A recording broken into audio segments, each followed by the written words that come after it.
I gotta smack my peanuts real quick. You know, we gotta get you a mute button for your microphone. See, watch, I'm gonna smack and you can't hear me. Here we go.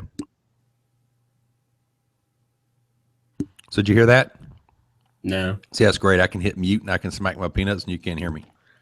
Okay.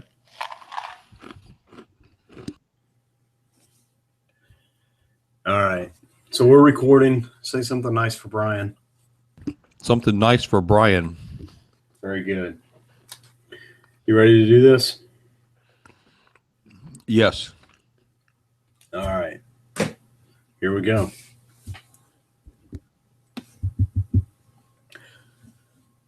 Hello and welcome to another edition of the Alabama Football Podcast. Tom, what could possibly be better? Alabama kicks little brother in the shin en route to the third consecutive appearance in the SEC championship game. No, man, it's always nice to go to Atlanta, and it's always nice to beat up on the Tigers. And now that we run the same offense, they can't even get a first down until about halftime, so that's pretty cool too. Yeah, I think they had one in the first half. I'm just going to give you sort of the open floor. I know you probably want to get mad at the play calling and the game plan and the quarterback play. I won't debate you on it. I probably have a counterpoint, but why don't you step through what you saw offensively? I'm going to let you go first today, man. Okay. Look, I'm gonna lay it out like this. And again, onesie or twosie, but if we're talking philosophy, I'm going to say that setting up a game plan is like a recipe. You don't just throw a bunch of stuff together. There's a little bit of process. We're looking at an Auburn team that had gone roughly, based on the stats that I looked at, they had gone roughly 8 games without allowing a rushing touchdown. We know that Saban's philosophy on defense is to shut down an opponent's running game, and the rest of their offense will fall. And so if you kind of wrap that together, it's not unreasonable to think that the game plan was not to come out running from the beginning. The fact that that the Tide had success running in the third and fourth quarter does not mean that they would have had the same success in the first quarter. I think the game plan was purposely to pass the ball early, to frustrate the defense, to wear out the defense, and then come back and run the ball effectively in the second half. And that's exactly what happened. Was the passing performance flawless? Of course not, especially with the 2 interceptions. But we did have a freshman quarterback complete 75% of his passes in a big rivalry game for almost 300 yards. I continue to be impressed with his poise. And I think there was a logic, there was a method to the game planning magic process. And when I look at it with a little bit of a remove and I see how those dots connect for me, I think it's a bit of clever game planning as opposed to Kiffin was a moron in the first half and Saban called all the plays in the second half. Well, man, I could have I should have gone to Vegas, man. I could have put some chips down on red, being how you were gonna, what side of the coin you were gonna take on that one, man. Obviously, I disagree, but that's cool, man. We can disagree. And that's the surprise, right? We can no. I was definitely not surprised with how you took that, and I didn't think you'd be surprised with mine. You know, you have to hang your hat on his poise. That's the only thing you can hang your hat on, is his poise. He played like a freshman. The difference is this team has a defense that, well, I'll say it this way. Because Saban has transitioned this defense to play against the likes of the hurry-up offense by dropping the weight of the players across the 3 levels. And we've talked about moving the cornerbacks to safeties and having 5 cornerbacks in the game, et cetera, et cetera. But because you've got the likes of Jonathan Allen, who can hold up at the point of attack inside and doesn't need to be 330 pounds, sure. This defense is now able to better against these new offenses than they did 5 years ago. And so Alabama has got the luxury, because the riches get richer, They've got the luxury of, I mean, dude, how many games have we seen in the past? Okay, I'll put it this way. In all the years we've watched Alabama football, if you would have said against Auburn that we would have had 2 interceptions that were horrible passes and 2 fumbles and could have had more, Sure. and Auburn still wouldn't have had a first down into the, deep into the second quarter, this is just not typical Alabama dominance. I mean, we have the luxury that we can make all these mistakes and the freshman can play like a freshman and teams still can't do anything against us. It's like utopia. It's almost like it's like Tecmo Bowl football. It's not even real football, it seems like. Yeah, there's an element of unrealness that allows us to play the freshman at the quarterback position. And, if you could go through and make it like a lab experiment where you tweak the factors and you're able to sort of run it on a computer model type basis and all the sort of different iterations, if you take away a couple of players from the defense and the defense isn't what it is, then you probably don't start a freshman.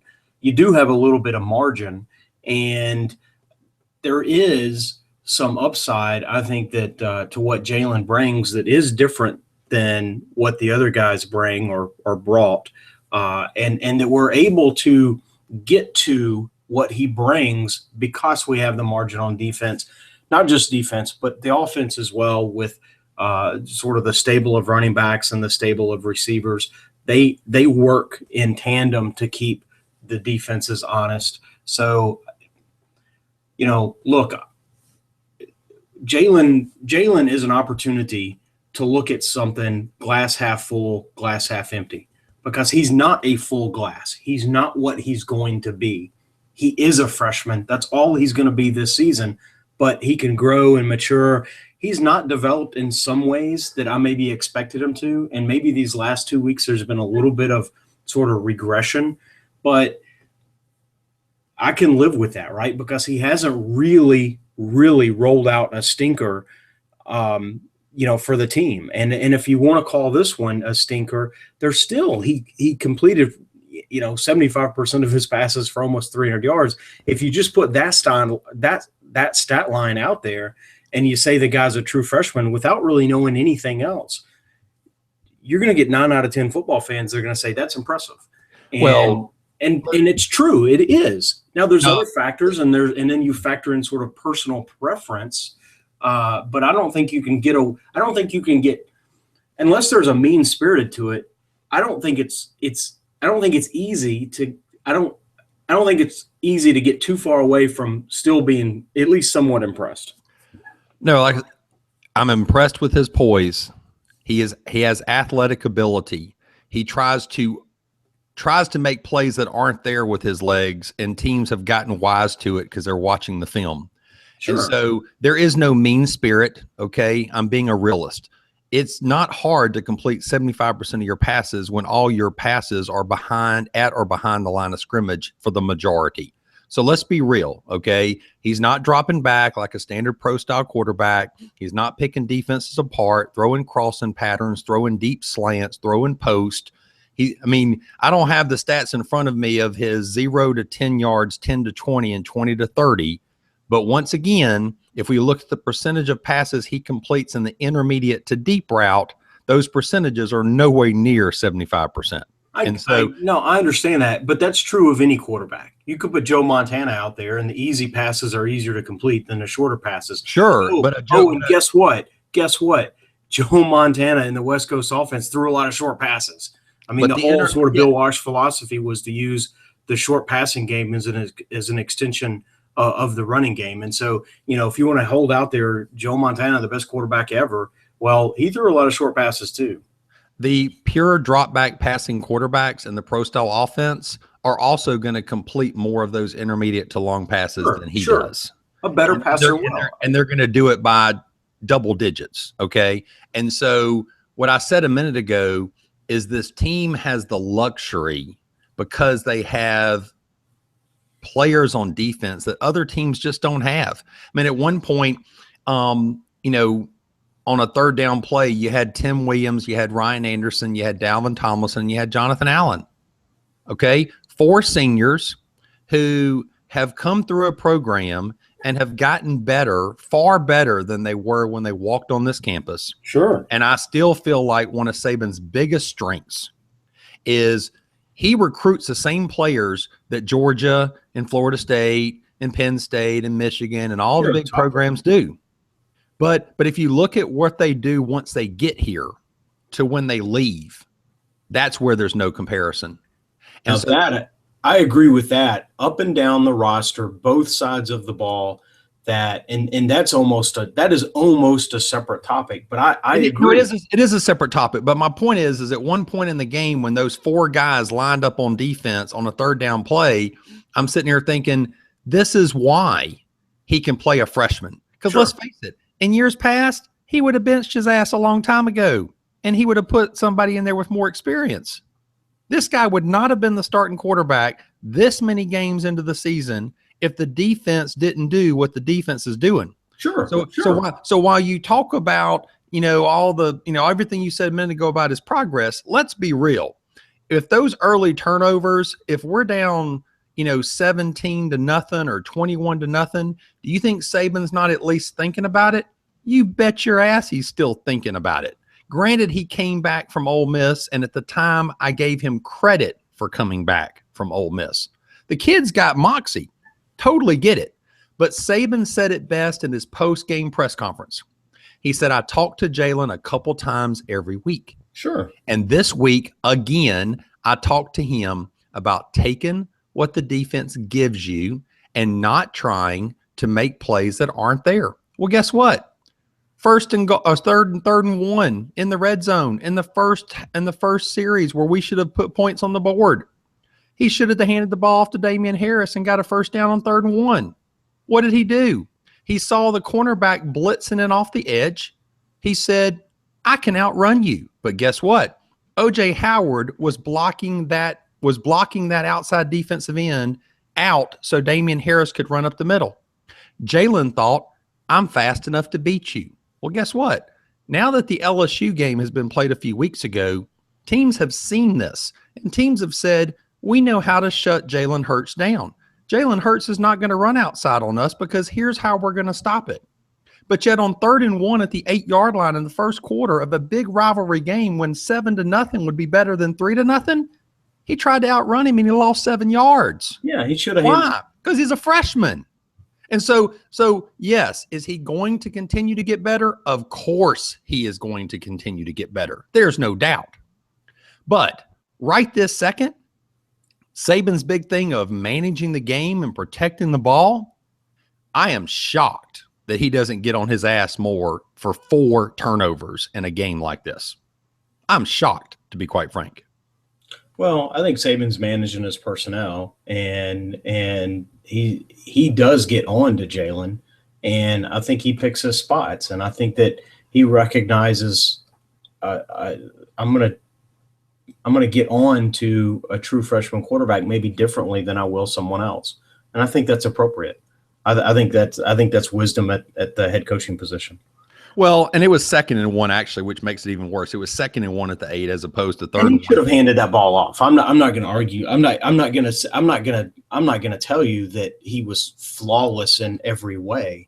That's one that I think probably either read was okay. And we talked about this at the game. I think that either read was probably okay, but that was a strong performance by a good defensive player. He should have handed that ball off. I don't dispute that. No, and I'm not picking plays because there's plays he did well. Okay, but what I'll say is that I'm just saying the bigger picture is teams are scouting him differently since the success that LSU had. Which week 12, and he has to recognize that. And if a team has any merit about him, they've been scouting him since well long before the LSU game. I mean, it's week 12. LSU had a very good game plan. They did. They've just got the personnel to execute it. Auburn, I think, has good personnel. I don't think they're as deep as Alabama. I don't think they're as deep as LSU. I think they have very good personnel, and I think that's probably why the Alabama game plan was a little more stilted to the passing game than to try to run the ball, even with Jalen, because Jalen had many fewer carries than he has in other games. So I don't Well, he know. had I 12. think the game plan was, look, we're going to try to pass against these guys, and there was some success. There were some gaffes there as well. Oh, sure. But I will tell you, this is where we'd like to be on a fly on the wall and like to find out the true answer, because we can agree to disagree on your comment there about the game plan. You know, I don't know how much leeway Lane Kiffin gets to script those first 15 plays, right? I wish I did. I wish it was like, is it carte blanche? Like, Lane, you know, I'm going to give you some suggestions and you script those plays? Or is it a collaborative effort across the entire offensive coaching staff? I don't know. But once again, in that post-game press conference, which I love much better than the Monday press conference, Sure. They asked him about adjustments at halftime. And he clearly said, we had to run the ball more than we were running the ball. We had to stop running the ball with the quarterback, and we had to start running the ball more with our tailbacks. And we started having more success. And so does that mean Saban got what he wanted at halftime, which is what I think is the case, and you don't? Or is that to mean that? Well, that's not mutually exclusive. If the agreed game plan is to run more in the second half, then why can't that be both? No, it can be if that's the case. I'm just saying I don't know that that's the case. And so I wish I knew how much leeway Lane Kiffin gets, because the guy does call good plays here and there. He does do a lot with his talent. We talked about the Blake Sims analogy and all the things that Lane Kiffin brings to the table. Is that this is a game like LSU that I think if they had come out and run the ball early, they would have had just the same success that they had in the second half, and it would have been a total different ball game. We can agree to disagree on that. And just like LSU, I think they would have won going away. I think they would have put their foot on their throat for Auburn. They would have taken them out of the game early. They would have run the ball down their throat. And then in the second half, it would have opened up the passing game, and you could have had a young freshman quarterback have all kind of people open, because they would have had 8 guys in the box. We just won't agree on that, which is fine. And so I think they're doing it backwards. I think they this is too many weeks that we see the same game plan. And so when you play a team like Ole Miss, okay, I'll say it this way. LSU and Auburn, I think this was the wrong game plan. I think you take the second half, you bring it to the first half, and you flip-flop it, okay? Because I think they have more athleticism on the defensive side of the ball. And so trying to stretch the edges. Take our Darius Stewart. They did that little end around thing, right? And he had success on the very first time he did it. He never had success again doing it because they shut it down. And so you and I both know there are teams they played early in the season where they did the same damn play on the right side of the field, and they did on the left side of the field, and they both ran for 20 yards, right? Well, Auburn and LSU aren't those teams. And so I think as you go forward, Florida's defense is another example. I think they need to flip the script. If they make it to the semifinal, I think they need to flip the script. If they make it to the final, they need to flip the script, because the defenses you're about to roll out here, potentially, I think you need to go with your running game, with your great wide receivers who are great run blockers, and build off that. All right. What else on offense did you see? One of the best passes that Jalen Hurts made at the in the second half, I think, was directly attributable to the play action pass. So the other thing I'll quickly say about the running game is I think that Alabama's bread and butter is the play action pass, in my opinion. And so, he was able to complete some really nice, that nice touchdown to Darius Stewart was because Bo Scarborough had been running the ball down their throat. And it set up a very nice pass to Darius Stewart for the touchdown. The 38-yard pass. So I like seeing Bo come out and see. I like the fact that Bo came out to start the second half rushing the ball. I like the fact that he came out rushing the ball on the edges. His first 3 runs was over right tackle, over left end, over left tackle, then over, it was interesting to me, and maybe this goes back to, maybe this goes back to Auburn. Maybe this goes back to your point about Auburn's senior leadership in the middle with, Montravius Adams. Sure. Maybe they said, we're going to rush, we're going to go at these smaller guys on the edges with Big Bo as opposed to going after, Montravius Adams. But I found it interesting that we chose Bo as our starting tailback in the second half, and we chose to go on the tackle edges for the first 3 or 4 runs of the second half.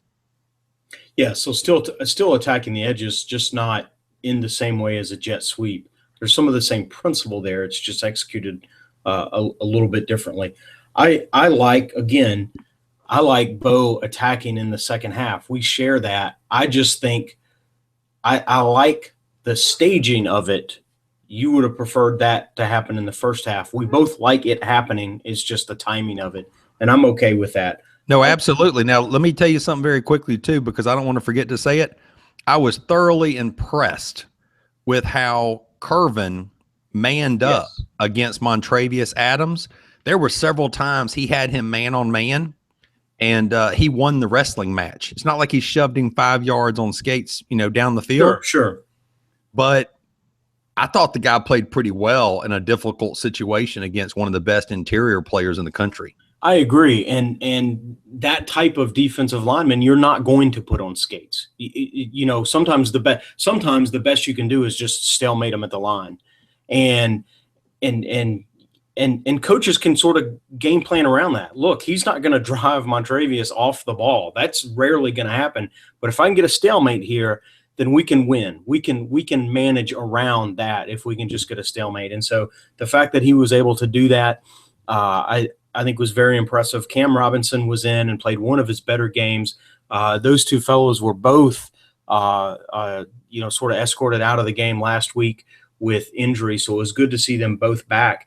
One thing I did not notice, and we've seen it in the last 2 or 3 games, is Corin rotating with Kasher at that guard position. I don't believe I saw Kasher in the game against the Tigers.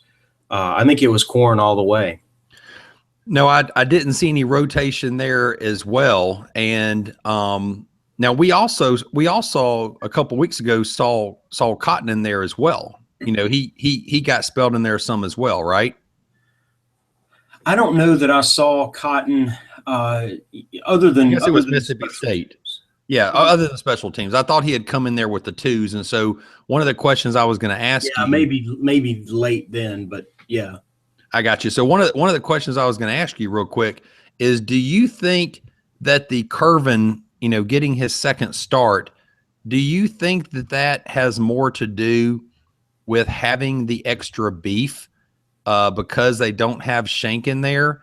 Do you think that that's why we are seeing a Curvin? Because you and I talked about the running game, and we talked about what Shank was doing in the running game. Do you think that that's why we're seeing Curvin versus Kasher or Cotton? Yeah, I think so. Especially Kasher, because you line all these guys up, and I think he's probably the smallest of them. That doesn't mean he's not going to develop. He's probably the youngest of them too. I think having some weight in the britches, I think, does matter. If Alphonse had not had sort of his off-season thing, and he had come in at kind of the right weight, and he didn't have the concussions, then I think he would have been entrenched in that position. It's been a little bit of a turnstile in terms of we've had 4 different guys play at the position, which, we kind of kid about that, but there's a reality there.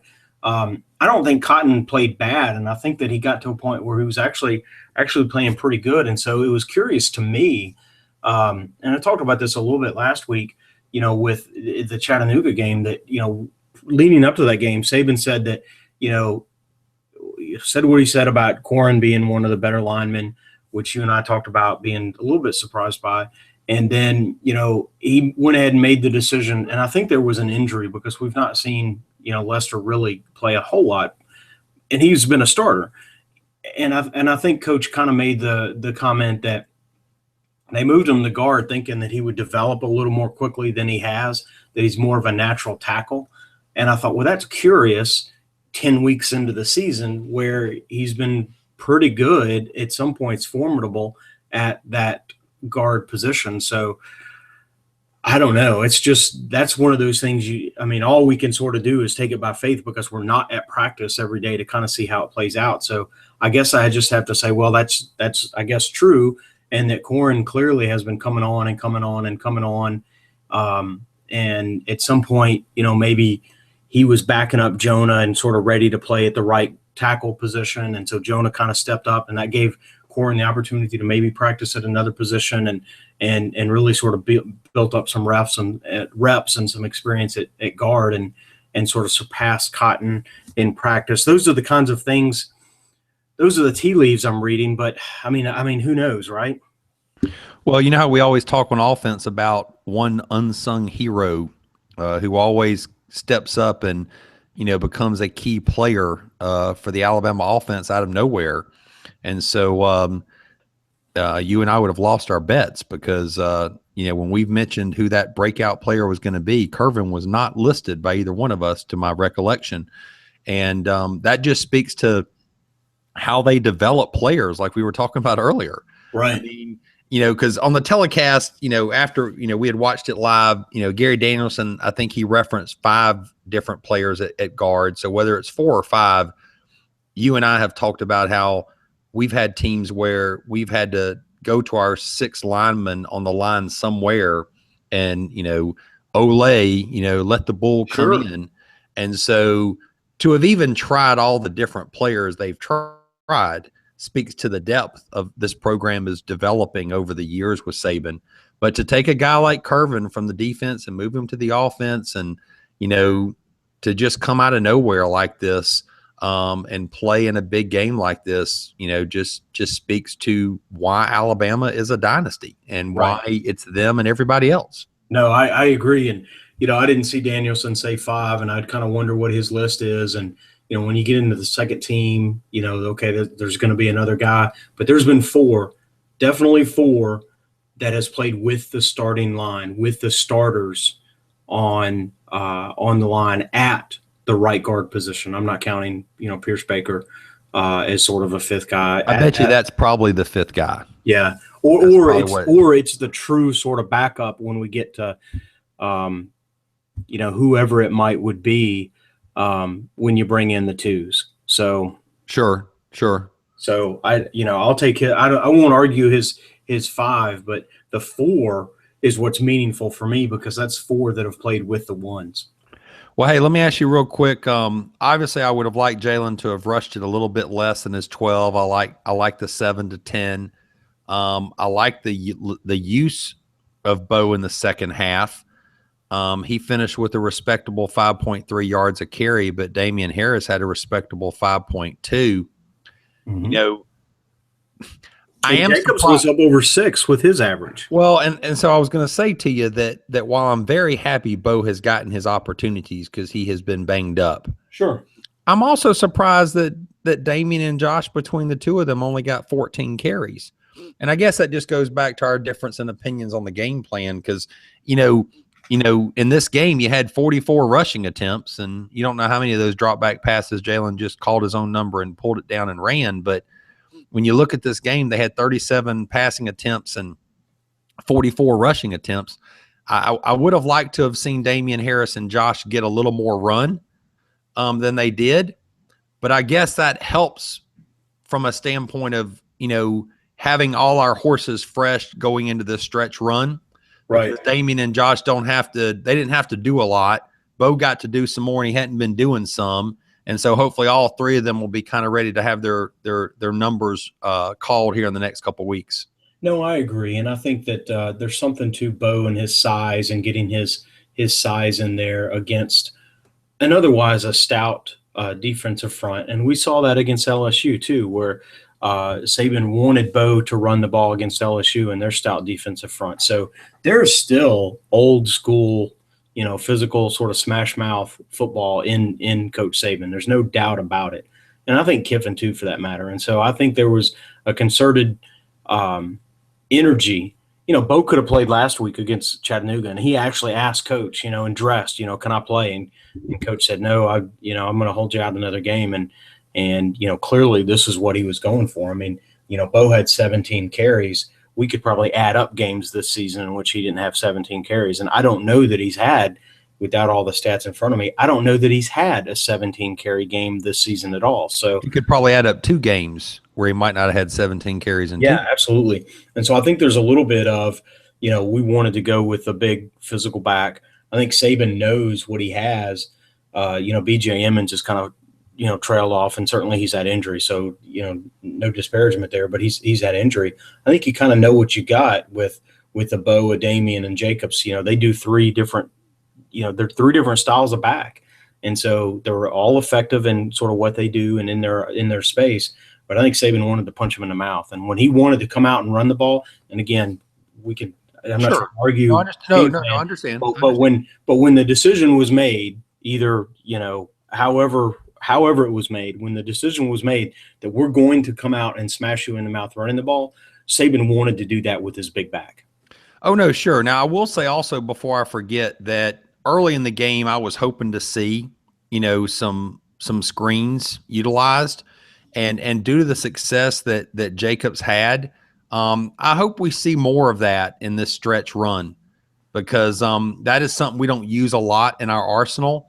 And I wish we could see some more screens in our attack. No, and let me clarify, because you and I talked about this at the game, and I kind of ribbed you a little bit. You're not talking about wide receiver screens. You're talking about sort of a conventional screen to the running back. No, I am. Exactly. I'm glad you clarified that. Not the bubble screen. We do enough different actions off of that. I just would like to see more of these middle screens, sure, just to add some versatility to the offense. No, I agree. You and I have been talking about jumbo packages, especially in short yardage situations, and I almost could not get the words out of my mouth when who do we see? Daron Payne and Jonathan Allen. Thank you.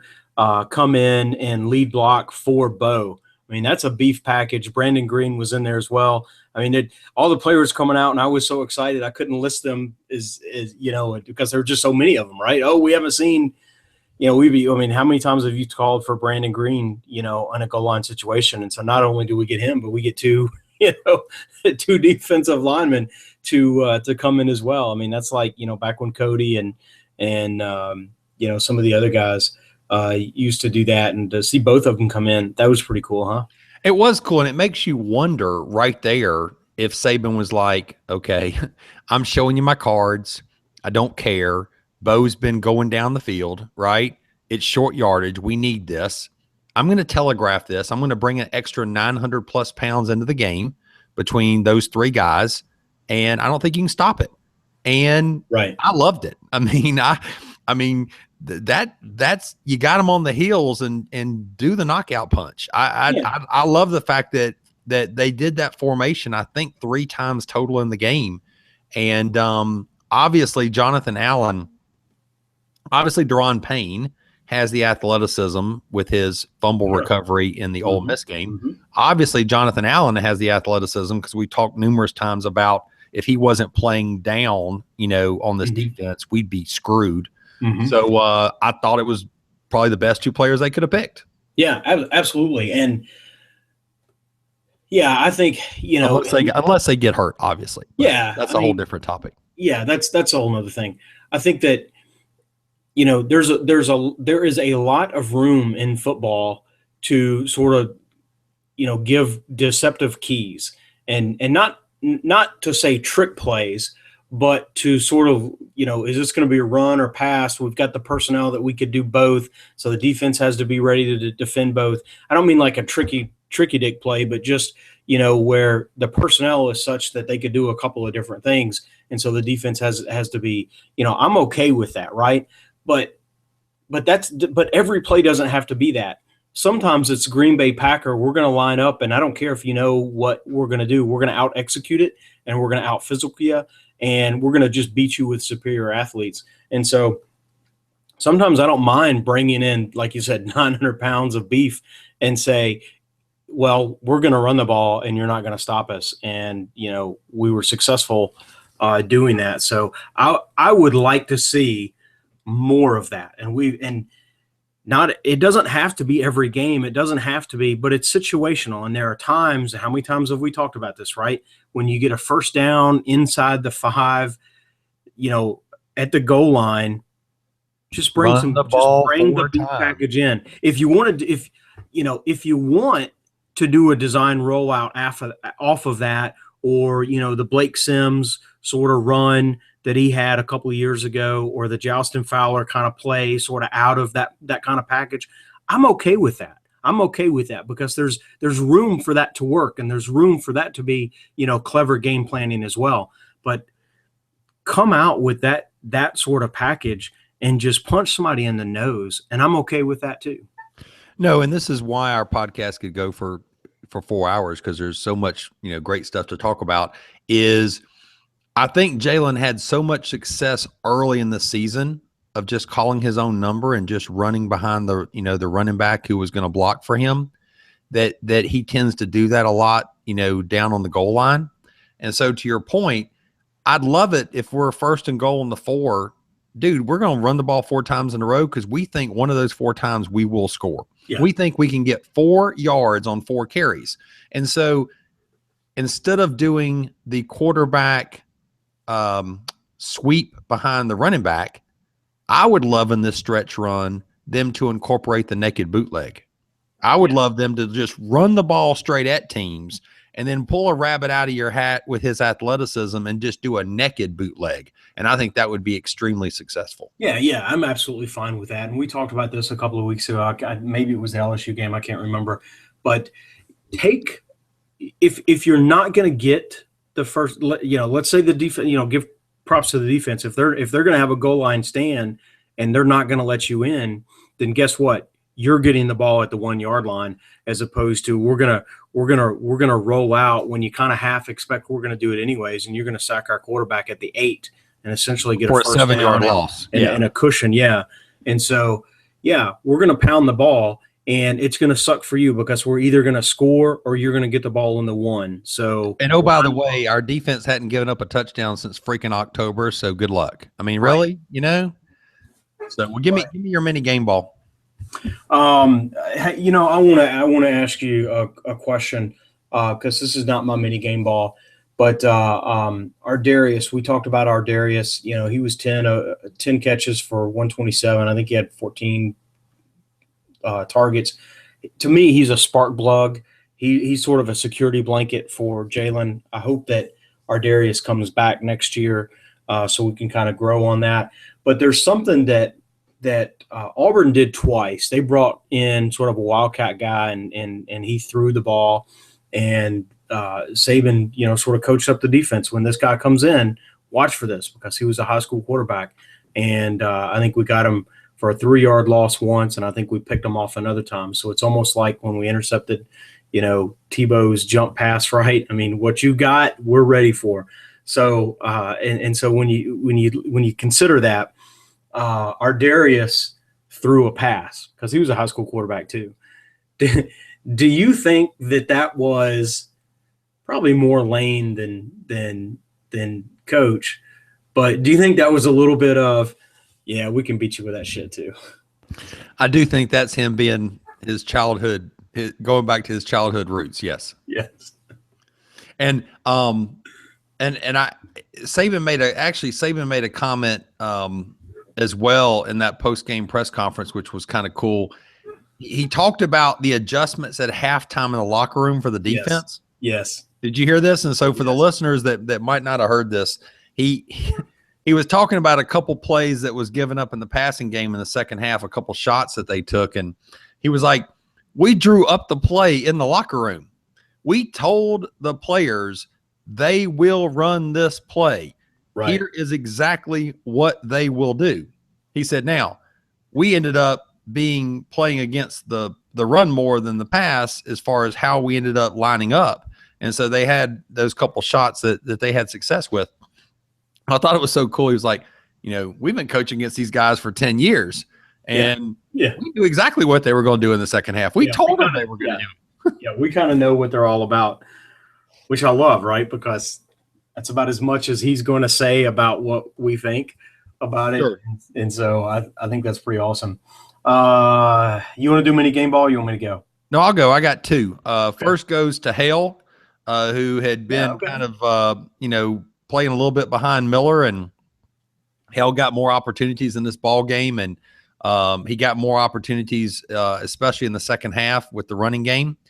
And so, unheralded, didn't fill up the stat sheet, but did some good things. And so I wanted to mention him. And then obviously, not to go back over it, Corin Curvin. I mean, he's the epitome of your mini game ball. And if he doesn't have the game he has at right guard, it changes the complexion of the game if Montravius Adams kind of goes crazy. Sure. And it makes me wonder if that wasn't some scouting, because we've got this massive coaching, sort of assistants and whatever, all, sort of this academy of coaches that are always sort of scouting and looking and all that. Was there a little bit of, and we talked about the size of Corin, there might have been a little bit of, hey, we've got some stout defensive fronts coming up. And if we're not going to have Alphonse, then we need to find someone with some sand in their britches and get them ready to play. And that may have facilitated some of the rotation as well. And see, guys, this is why we love doing this podcast, because you're not going to hear that shit anywhere else. Right. That they potentially started putting those tea leaves in place a month ago. Yep. All right, give me your mini game ball. Mini game ball. I'm kind of going the same sort of theory as you are. OJ Howard. I know he's kind of a star player, but just his contribution was sort of off the grid on Saturday. I mean, he had 5 catches, but only 45 yards. A lot of little, or at least a couple little inside shuffle passes, which I think those were pretty good play calls. And I think his blocking, I think he's underrated as a blocker. I just think he's a contributor when he's out there on the field. And I think he's just one of those kind of quiet, sort of subtle participation sort of leaders that this team's going to miss next year. Yeah, but he's going to make a lot of money in the pros. Indeed. They need tight ends who can block for the running game and just do the little things, and he's going to handle the little things. Well, I don't think he's going to catch passes too, but I'm just saying everything else he brings to the table. He is building his resume for NFL draft day right now. I agree. All right, so let's flip it over to defense. And Tony Brown, I appreciate all the effort you have made to come back. You have got to bend your knees and lower your helmet, and you have got to put your helmet on the numbers. I went back and watched the replay, clearly targeting. It was way more helmet than I thought it was. Okay. Way more helmet than it looked like from our seats in the lower bowl. And so obviously it's a quick play. It's in the moment. Obviously it's easy for me to say this behind this mic versus Tony Brown doing it. But thank goodness we had time to kind of regroup and make adjustments, give Minka time to reacclimate. But, this just goes back to the rich gets richer, man. I mean, of all the years Saban's been here, I mean, this is just some good stuff, man. I mean, you lose an All-American in Eddie Jackson. So you lose this great player. You take a 5-star damn cornerback, you move him to strong safety. And because he's so freaking smart, you don't miss a beat. Then you have another 5-star cornerback that you can put in his place. And, oh, by the way, he gets thrown out of the game, and it really wasn't your fault, Tony. And so what do? We move the 5-star back. We're able to bring another guy in at safety, and we don't miss a beat, man. I mean, teams must just be freaking shaking their head saying, are you freaking kidding me? Yeah, and really? Another highly rated, I don't know if Hootie was a 5, but he I think he was a 4-star, but to your point, teams got to be saying teams need to have like 12 guys thrown out for us for targeting to have a freaking chance. Well, and if you layer into that, I'm glad you brought up Eddie, right? If you layer into, and so that was in the first half, if you layer into in the third quarter where Marlon goes down with some sort of leg injury and former walk-on, Levi Wallace comes in, and so you've got Marlon out, you've got Eddie out, you've got Tony Brown out, and Tommy, we still came out and played some dime. And so now do the math, right? You almost need a third hand. We're 9 deep in the secondary. I mean, that very much surprised me that we did a little dime there. I really thought we would just go nickel and we would stay nickel and we would shut it down and we would just stay in our base because Levi Wallace, who didn't play bad in his other opportunities, he's small in stature. He's 6 foot, 170 pounds. He hasn't had the he hasn't had the playing time that these other guys have obviously had, and Sure. and doesn't come in with the accolades that these other guys have. But shame on Auburn, okay, because they didn't try to pick on those opportunities at all. I mean, let's talk about this real quick for the listeners. I mean, if you who Minka is, and you're the coaching staff for the other team, and you know what they did with all the movements we just talked about. By damn, when Tony Brown goes out of the game and Minka has to drop back to the star, buddy, I'm picking on Hootie like 3 of the next 4 plays. I'm going to make him run 30 yards on the first down play, 30 yards on the second down play, 30 yards on the third down play. Oh, okay, sorry, I had to punt the ball.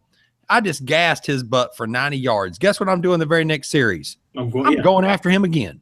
And I'm going to run him till his tongue hangs out. Right. And so explain to me, because you and I are not coaches and we're not qualified to be coaches, but why did Auburn not pick on that situation at all?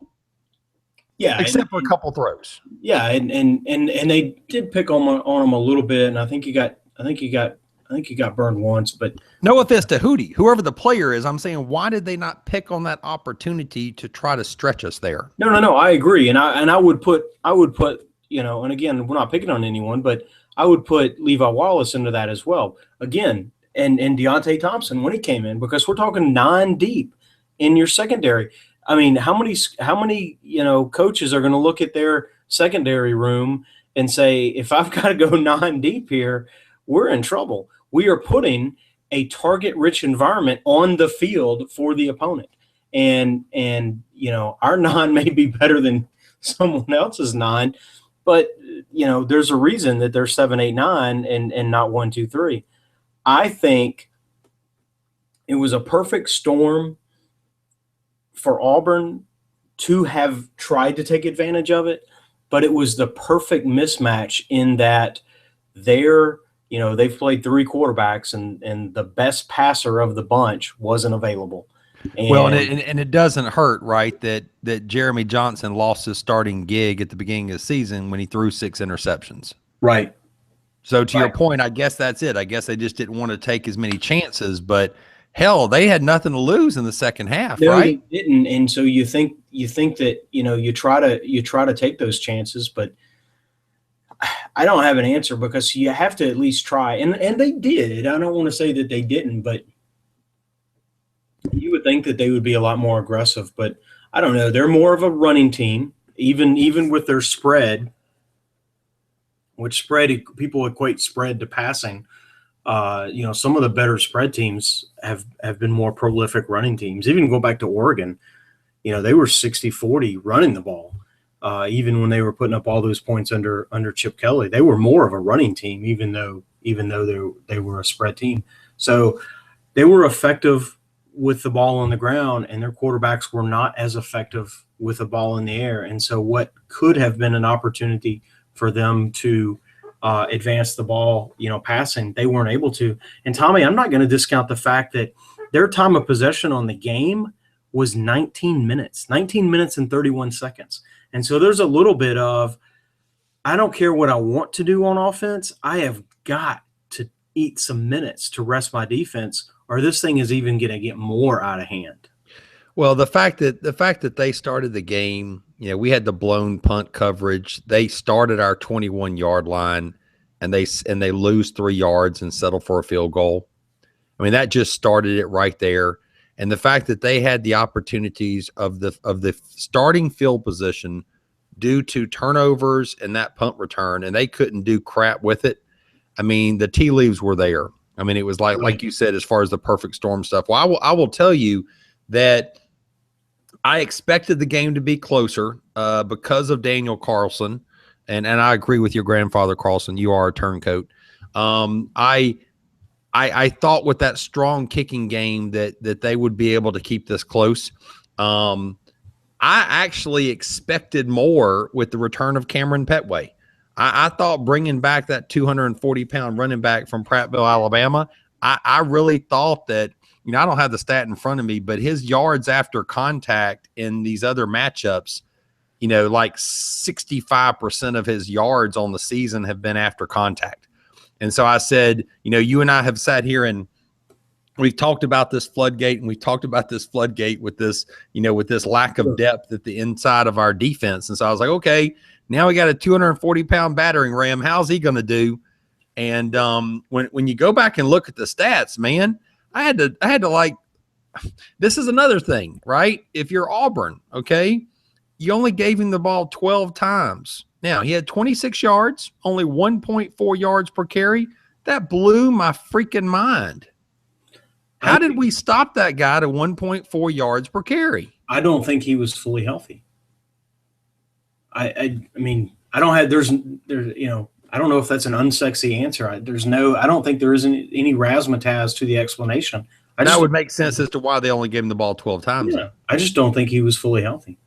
Well, to your point about the time of possession, what helped is our ability to get off the field.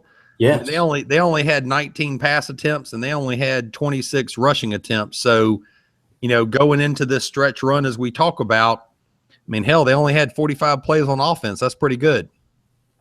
Yeah, and they were 2 of 12 on third down conversions, and so we've had a couple of games here where teams just couldn't get off the field. And I'll tell you what, this is 2 weeks in a row where I have seen some of the most vexing stat lines. So last week against Chattanooga, Garrett Dieter had a stat line. He had 3 catches for 1 yard and 2 touchdowns.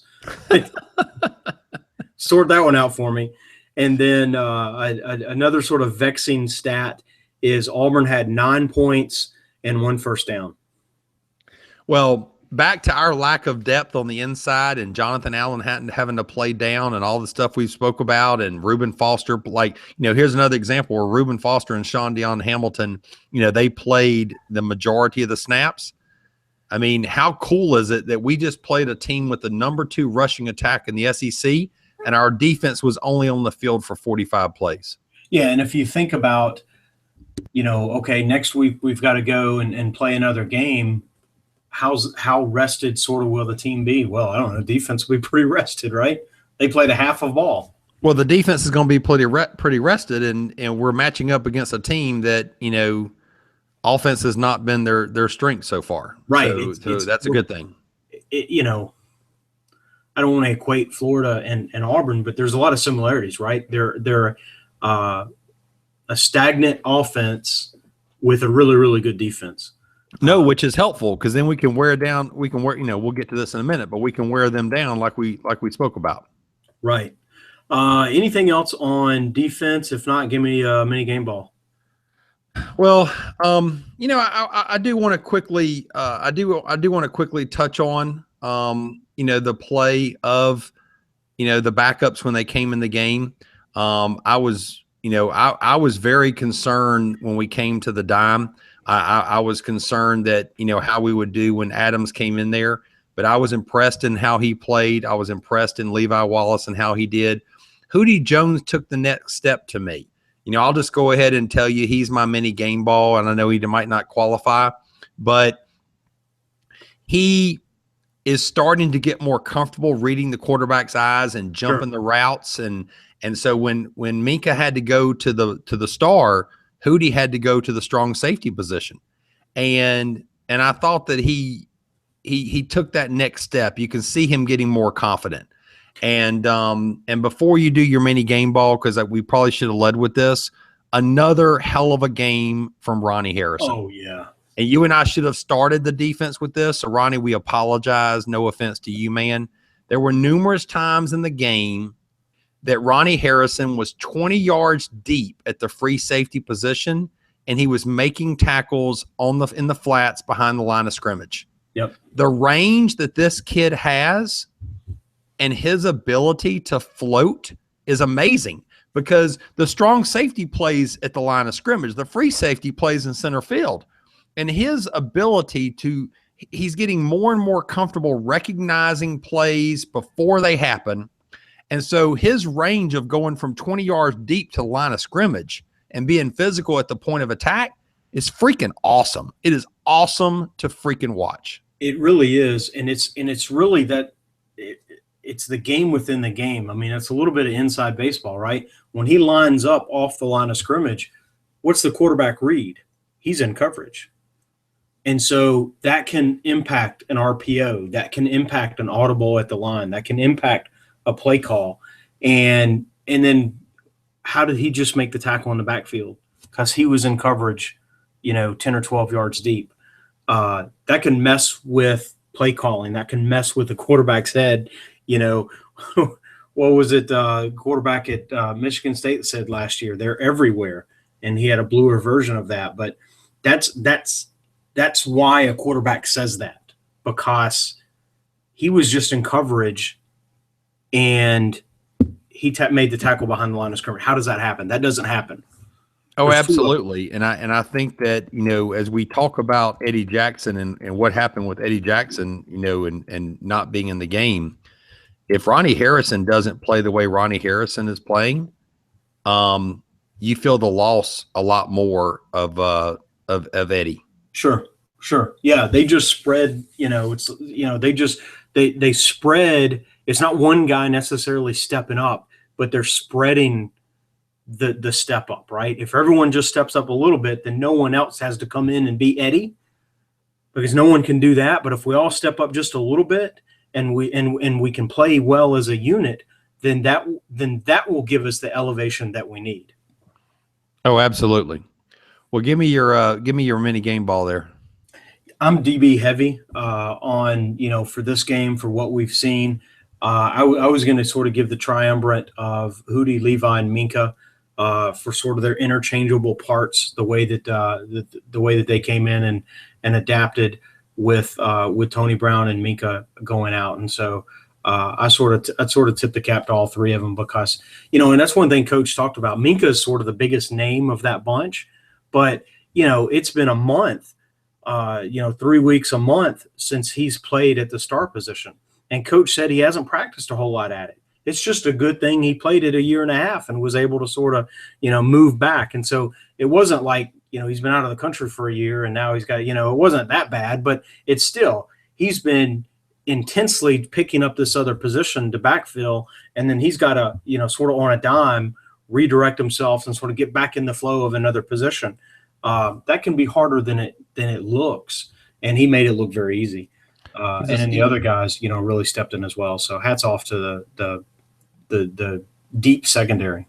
Smart kid, obviously a smart kid. Oh, without question. Let's talk special teams. What did you see on special teams? So I guess we've given too much pub to J.K. Scott, so he decided he had to shank one since we've talked so highly of him. Tony Brown going down affected him being gunner on special teams.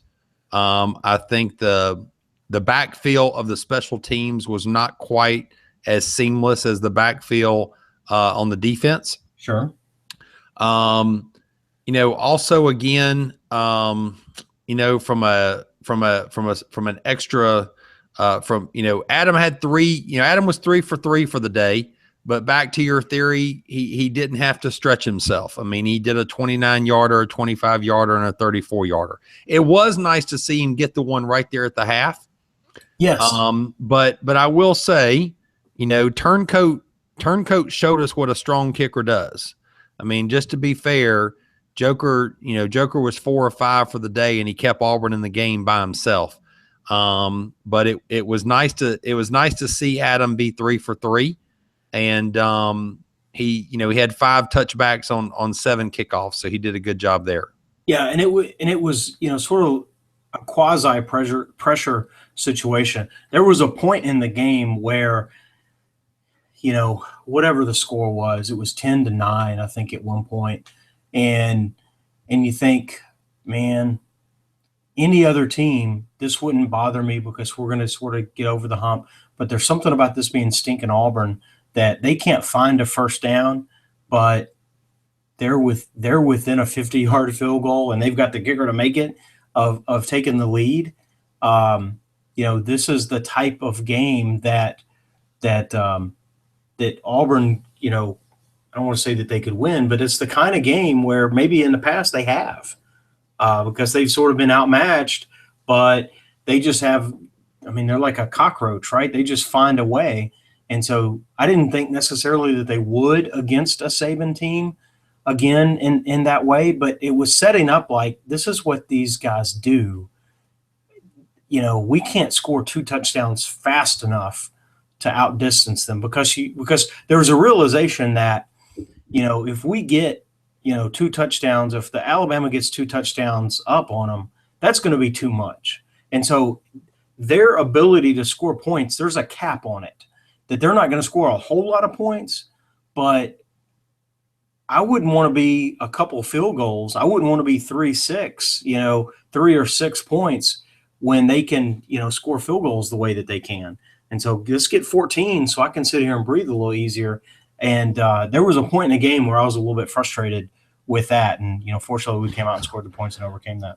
Well, dude, had we not lost 7 yards on 2nd and 1 in the first drive, we would have got to that couple score mark a little quicker to ease your mind there. Right. And you know, there's a reason they had 9 points and 1 first down, right? It was, you know, that's a very anomalous stat. It was the punt return and it was, you know, the turnovers that put them in position. So we gifted them those. If, you know, we talk about, you know, part of the downside, not all of, part of the downside on Jalen's performance, those are going to be those interceptions. If those balls had fallen harmlessly, then sort of the weight, the negative sort of impact on his performance is completely different. Take 6 points off their score, that's completely different. And that's us possessing the ball. Maybe we actually drive one of those times and score. And so, and they have the ball even less than 19 minutes. So I don't know how that happens at some point, but yes, you're right.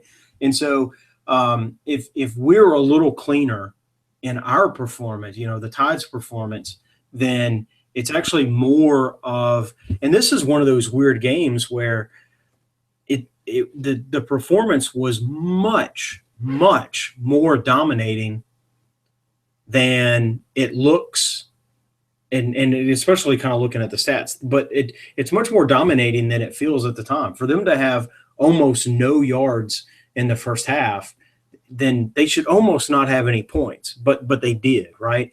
And we had the turnovers that kept points off the board, you know, potentially points off the board, you know, for us. And so, you know, it would not be a stretch to say this should have been, you know, 44-6 or something, you know. We should have definitely hung more on them than we did. Yes.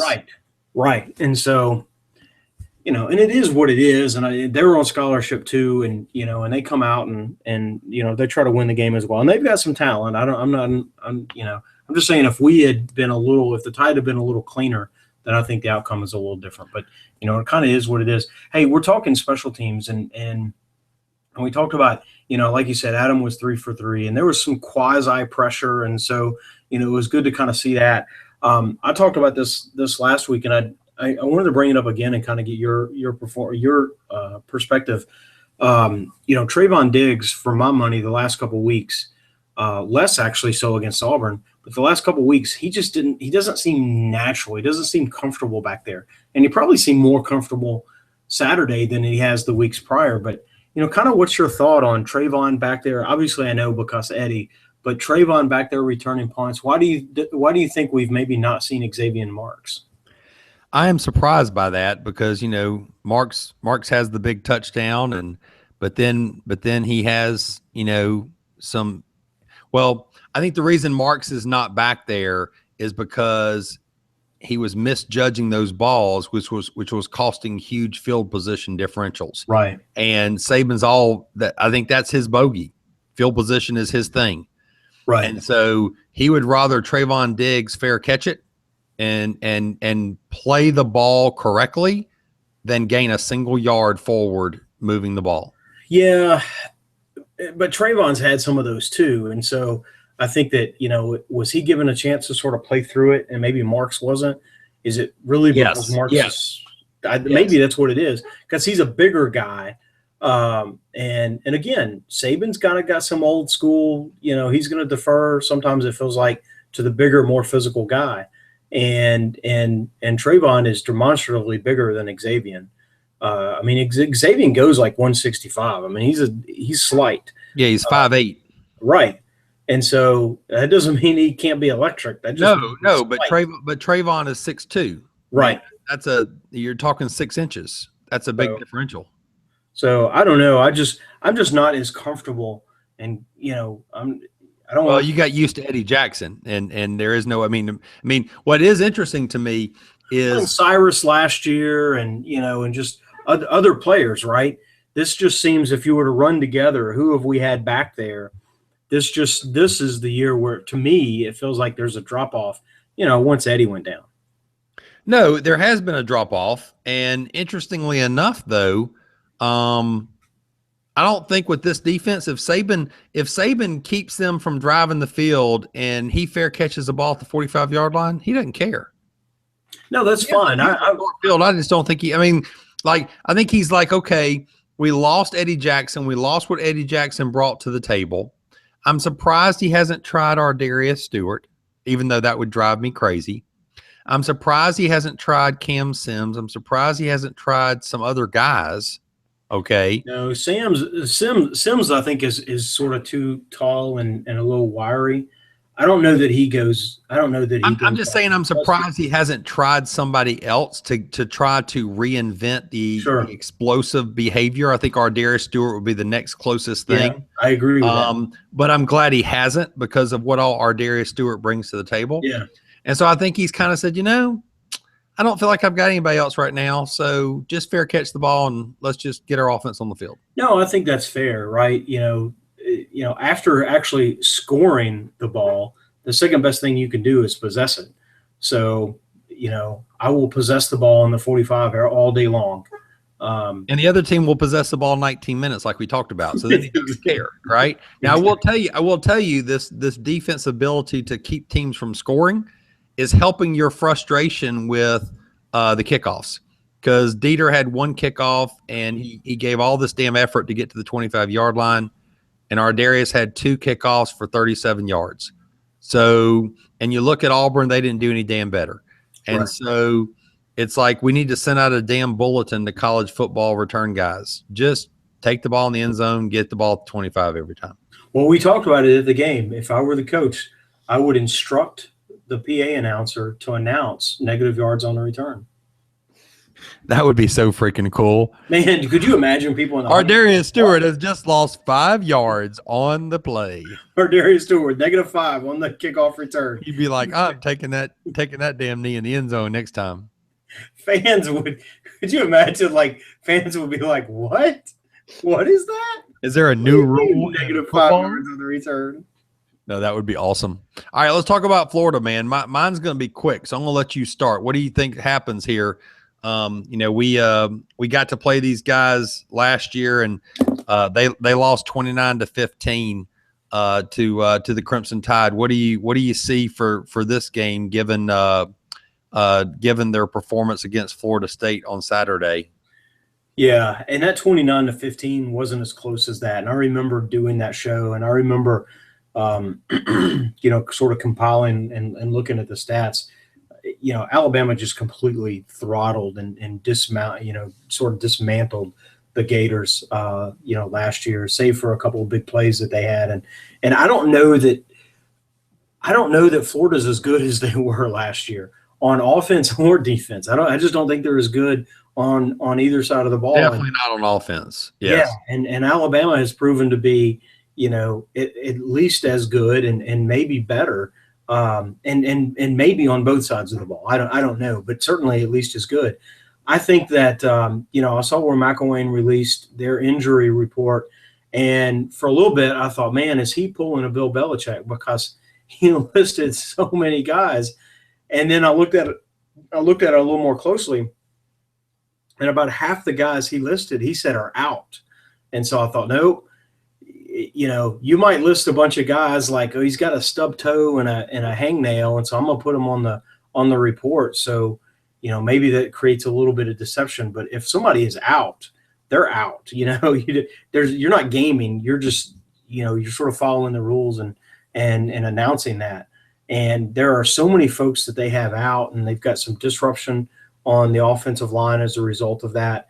I don't want to be the guy that says Alabama could pick their score on this. I think I read somewhere where someone said that. I think that's a little audacious because, I mean, it is the SEC championship game, and it is, he's not going to run the score up on McElwain. He's not, and it is Florida. I mean, they still got some talent. They may have to go deeper into their bench and have some youth, but I mean, it's going to be they're going to be quality players, even if they're inexperienced. I see this as a and I'm even going to coin a term here. I am calling this, and this is like us being spoiled Alabama fans. This is a pedestrian drubbing.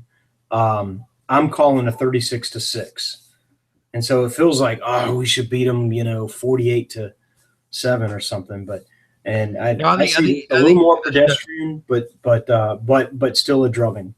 Yeah, I think he's going to shut it down before he lets it get out of hand. Yes. Because of his relationship with McElwain. Yeah. I can see, take this Auburn game as an example. I mean, look at the final score that we had in this ball game, and we obviously, minus the turnovers, we would have put more than 30 points on the board. So I think we're not going to see 50, but I think we're going to get in the 40s. And so, he's not going to be crazy about it, but, you can't start taking a knee in the third quarter. So I think it's going to be something like 42-7. I think they're going to break the touchdown streak. They're going to have some fluke play and get a touchdown. Okay. But it's not going to be close. Question. Do they break the touchdown streak? I think they break the streak, but this ain't going to be close, man. I mean, this is going to be worse than it was last year for the Florida Gators, and they're going to be pissed off. Right. I like the ability that we have to say that, oh, we've not allowed an offensive touchdown since October. So think about if we sort of take care of business here in very, very, very early December, and the next game isn't played until the whole month of December has transpired, how much better sounding of a stat would that be on December 31st when we're able to say Alabama hasn't allowed an offensive touchdown since mid-October, which by then it'll feel like forever ago. No, absolutely. Absolutely. Well, I think this is going to be a fun game to go and watch, and we're going to be able to celebrate and have some drinks early. Yeah, and you know what? This is just one of those things, and you and I try to do this, and it's hard. Man, we just got to enjoy this. This is a ride that we just have to enjoy. This is the third consecutive trip to the SEC championship game. It's teed up for it to be the third consecutive win. I can't remember the last time. I'm sure there's a stat book somewhere. When did someone last win it 3 times in a row? And then this is the opportunity to have 3 berths into the playoff. And I sort of penned an article that hopefully I'll post. And I said, it's the kind of thing that the inaugural 3 playoff berths we've made, our playoffs, we've made a berth into each of them. And unless we beat that record next year, it's the kind of record that can stand for like 20 years. Now, if they expand the playoffs, sort of, but it's the kind of thing, if you think about the history of football and sort of everything is sort of now, and trees grow to the sky and stuff like that. But it's the kind of thing you think, 3 consecutive berths into that type of a tight field, that doesn't happen. That can be very rare, right? And so that's the kind of thing that can last 20 years. And we should just enjoy this moment because, man, it's so much darn fun. And one day it will end. No, one day it will end. And I do think it speaks a little bit to right now just the huge talent disparity between, Alabama and other teams in the SEC.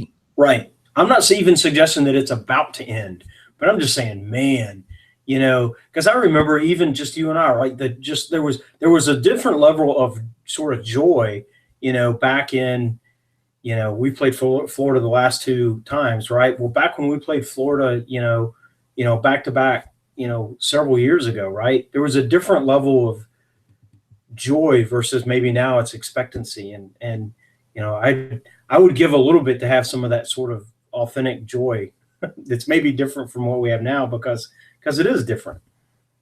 Oh, it is, and Bama fans just need to enjoy it for sure. Right. Absolutely.